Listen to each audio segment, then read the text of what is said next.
De retour sur le Forum des projets urbains à Nantes. Je suis en compagnie de Sylvain Briet. Vous êtes directeur général de l'EPF Nouvelle-Aquitaine. Bonjour Bonjour. et merci d'être avec nous. Bonjour. Alors, est-ce que vous pouvez nous présenter l'EPFNA et ses missions?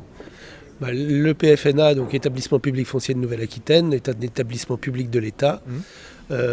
comme 12 autres en France, qui est chargé d'accompagner les collectivités territoriales dans les stratégies foncières, c'est-à-dire de les accompagner à l'élaboration de ces stratégies, Ouais. et les accompagner aussi et surtout dans le portage de fonciers stratégiques pour leurs projets, qu'ils soient urbains, immobiliers ou de développement. D'accord. L'établissement, c'est une équipe de 60 personnes, Ouais. basée à Poitiers, sur le quartier de la On va Gare. en parler. Alors justement, c'est le projet que vous présentiez aujourd'hui, le renouvellement du quartier de la Gare de Poitiers. Je crois que vos locaux sont situés là-bas. Vous pouvez nous en dire un peu plus? Le projet est l'initiative de la ville de Poitiers et de la communauté urbaine de Grand Poitiers. C'est un secteur stratégique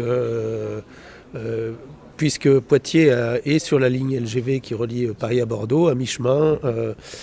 Donc c'est un quartier qui est très très bien desservi, finalement, qui est la porte d'entrée de Grand Poitiers, où il y a énormément de flux de circulation automobile, voyageurs.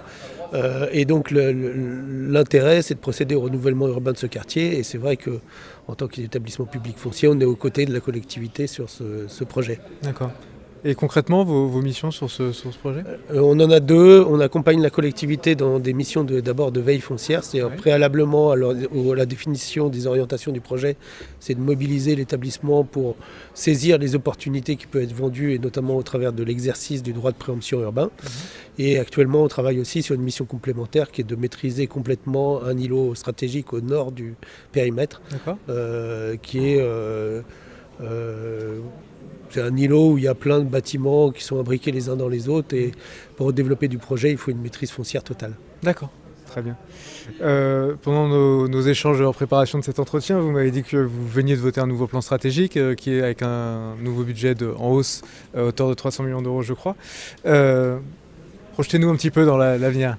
Disons que donc l'établissement public foncier travaille sur le temps long, et sûr. donc accompagne les collectivités dans la durée. Et c'est vrai que pour ça, on a besoin de moyens. Donc on a voté notre nouveau programme pluriannuel d'intervention pour les années 2023 à 2027. Il prévoit d'engager à peu près 350 millions d'euros d'actions foncières. Donc, qui dit action foncière, c'est non seulement de la maîtrise foncière, d'acheter des terrains par voie amiable, préemption, parfois expropriation, mais aussi de mener à bien parfois des travaux de dépollution, de démolition sur ces biens.